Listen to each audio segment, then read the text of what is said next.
Bangladesh fire service ও civil ডিফেন্সে fire fighter সহ সর্বমোট 14টি পদে নতুন একটি বিজ্ঞপ্তি প্রকাশ পেয়েছে, যেখানে সর্বমোট 162টি শূন্য আসন রয়েছে। তো প্রিয় দর্শক শ্রোতা, আজকের এই ভিডিওতে আমরা এই সার্কুলারটির ব্যাপারে বিস্তারিত সকল তথ্য জানবো। শুরুতেই দেখতে পাচ্ছেন ফায়ার ফাইটার পদটি রয়েছে, যেখানে 106টি আসন রয়েছে, অর্থাৎ আপনারা সকল জেলা থেকে এখানে আবেদন করতে পারবেন। এই ভিডিওতে আমরা এই সার্কুলারের প্রত্যেকটি পদের ব্যাপারে বিস্তারিত সকল তথ্য জানবো। তো চলুন কথা না বাড়িয়ে আজকের মূল আলোচনা শুরু করি। তো যেরকমটা দেখতে পাচ্ছেন ফায়ার সার্ভিসের সার্কুলার, এখানে স্মারক নাম্বার এবং তারিখ দেওয়া রয়েছে। এপ্রিলের 7 তারিখ সার্কুলারটি প্রকাশ পেয়েছে। তো এখানে প্রথমে দেখতে পাচ্ছেন পদের নাম হচ্ছে মাস্টার ড্রাইভার মেরিন। গ্রেড 15 অনুসারে বেতন ভাতা দেওয়া হবে। একটি আসন রয়েছে। এখানে কোনো স্বীকৃত প্রতিষ্ঠান থেকে সংশ্লিষ্ট বিষয়ে সনদপত্রধারী হতে হবে, অর্থাৎ মেরিনে মাস্টার ড্রাইভার পদে যদি আপনার অভিজ্ঞতা থাকে, সনদ থাকে, অভিজ্ঞতা লাগবে না, সনদ হলে আপনি আবেদন করতে পারবেন। ইঞ্জিন ড্রাইভার পদে গ্রেড 15 অনুসারে বেতন ভাতা সংবলিত একটি পদ রয়েছে, যেখানে একটি মাত্র আসন রয়েছে।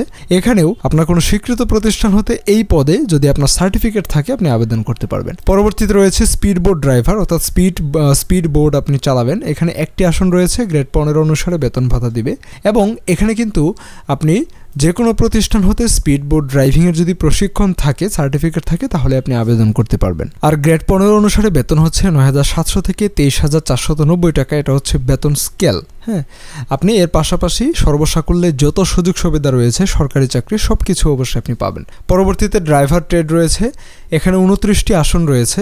আর এখানে কমপক্ষে 8ম শ্রেণী পাশ করলে আপনি আবেদন করতে পারবেন। পাশাপাশি আপনার হচ্ছে ড্রাইভিং লাইসেন্স থাকতে হবে ভারী এবং হালকা গাড়ি চালানোর। পাশাপাশি আপনাকে 5 ফিট 4 ইঞ্চি উচ্চতাধারী হতে হবে।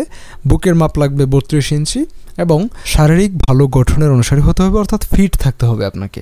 এরপরে হচ্ছে মোল্ডার, যেখানে গ্রেড 15 অনুসারে বেতন দিবে। 2টি আসন রয়েছে। যে কোনো স্বীকৃত প্রতিষ্ঠান হতে সংশ্লিষ্ট বিষয়ে সার্টিফিকেটধারী প্রার্থীরা এখানে আবেদন করতে পারবেন, তবে আপনার 2 বছরের কাজের অভিজ্ঞতা লাগবে। পরবর্তীতে রয়েছে ওয়্যারলেস মেকানিক, যেখানে গ্রেড 15 অনুসারে বেতন দিবে। একটি মাত্র আসন রয়েছে। কোনো স্বীকৃত বোর্ড হতে কমপক্ষে 2য় বিভাগ সহ আপনাকে বিজ্ঞান বিভাগ থেকে উচ্চ মাধ্যমিক বা এইচএসসি পাশ করলে আপনি এখানে আবেদন করতে পারবেন। পরবর্তীতে রয়েছে আপনার অফিস সহকারী কাম কম্পিউটার মুদ্রাক্ষরিক। এটা 16 গ্রেডের একটি চাকরি।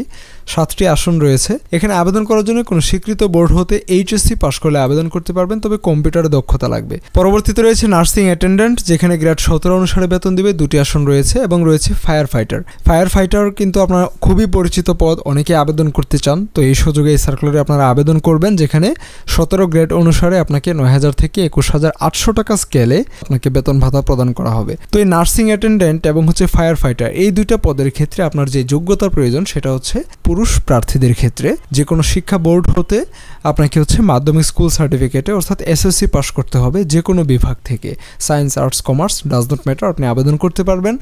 এখানে আপনার 5 ফিট 6 ইঞ্চি উচ্চতা লাগবে, 32 ইঞ্চি বুকের মাপ লাগবে।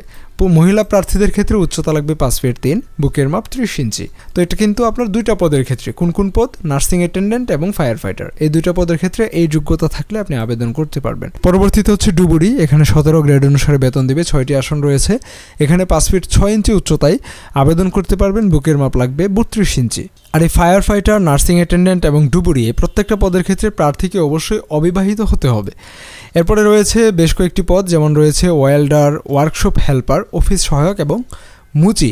তো ওয়েল্ডার পদে আবেদন করতে গেলে এখানে একটি আসন রয়েছে। আবেদন করতে গেলে আপনাকে কোনো স্বীকৃত টেকনিক্যাল ইনস্টিটিউট হতে আপনার এই ট্রেডে, ওয়েল্ডিং ট্রেডে আপনাকে সার্টিফিকেটধারী হতে হবে। 3 বছরের অভিজ্ঞতা লাগবে। ওয়ার্কশপ পদে যদি আপনি আবেদন করতে চান, ওয়ার্কশপ হেল্পার পদে 2টি আসন রয়েছে। এখানেও সংশ্লিষ্ট বিষয়ে আপনাকে সার্টিফিকেট থাকতে হবে। অফিস সহায়ক পদে আপনার কোনো অভিজ্ঞতা লাগবে না, এসএসসি পাস হলে আবেদন করতে পারবেন। এরপরে মুচি পদে আপনার 20 গ্রেডের চাকরি। এখানে একটি আসন রয়েছে, 8ম শ্রেণী পাশে আবেদন করতে পারবেন। তো আমাদের সবচেয়ে কাঙ্ক্ষিত পদ হচ্ছে সার্কুলারের ফায়ার ফাইটার। এখানে আপনারা অবশ্যই আবেদন করবেন। 17 গ্রেডের একটি ভালো চাকরি। যারা এসএসসি পাস রয়েছেন, পুরুষ মহিলা ফিট রয়েছেন, তারা কিন্তু আবেদন করতে পারবেন। আর এখানে দেখতে পাচ্ছেন লেখা আছে সকল জেলার প্রার্থীরা এখানে আবেদন করতে পারবেন। আচ্ছা, আমরা চলে যাচ্ছি আবেদন শেষ হবে কত তারিখে সেটা দেখে নেওয়ার জন্য। এখানে আবেদনটা শুরু হয়েছে 10/4/2025 থেকে এবং আপনি আবেদনটা করতে পারবেন 8/5/2025। আবেদন করার জন্য যে ওয়েবসাইটটি আপনাদের প্রয়োজন পড়বে সেটার লিঙ্ক আমি ভিডিও ডেসক্রিপশনে দিয়ে দিচ্ছি। আর এখানে ম্যাক্সিমাম পদের ক্ষেত্রে আপনার আবেদন ফি 112 টাকা। 112 টাকা হলে আপনি প্রায় সকল পদে আবেদন করতে পারবেন। প্রিয় দর্শক, এখানে 1, 2, 3, 4, 5, 6, 7 এবং 11 থেকে 14 এই পদগুলোর জন্য 18 থেকে 32 বছর প্রার্থীরা আবেদন করতে পারবে। কিন্তু 8, 9, 10 অর্থাৎ এই যে 3টা পদ রয়েছে এখানে, নার্সিং অ্যাটেন্ডেন্ট, ফায়ার ফাইটার এবং ডুবুরি, এই 3টা পদের জন্য বয়স লাগবে 18 থেকে 20 বছর। এর বাইরে কেউ আবেদন করতে পারবেন না। আর তারিখটা আপনাকে হিসেব করতে হবে 1/4/2025। যাদের বয়স নিয়ে সমস্যা রয়েছে বা হিসাব করতে পারছেন না, আমাকে কমেন্ট করবেন, আমরা সেখানে উত্তর দিয়ে দেবো যে আপনার বয়স এখন এত আছে, আপনি আবেদন করতে পারবেন কি পারবেন না। তো প্রিয় দর্শক, এই ছিল ফায়ার সার্ভিসের নতুন সার্কুলারটির ব্যাপারে বিস্তারিত সকল তথ্য। আশা করব যে ভিডিওটির মাধ্যমে আপনারা উপকৃত হতে পেরেছেন। যদি এরকমটা হয়, অবশ্যই চ্যানেলটি সাবস্ক্রাইব করে পাশে থাকা বেল আইকনটি অল করে দেবেন। সবসময় আমাদের এই চ্যানেলে আপনি চাকরি বিষয়ক সকল ধরনের আপডেট পেয়ে যাবেন। তো ইনশাআল্লাহ দেখা হচ্ছে পরবর্তী ভিডিওতে। সে পর্যন্ত প্রত্যেকেই ভালো থাকবেন, সুস্থ থাকবেন। আসসালামু আলাইকুম।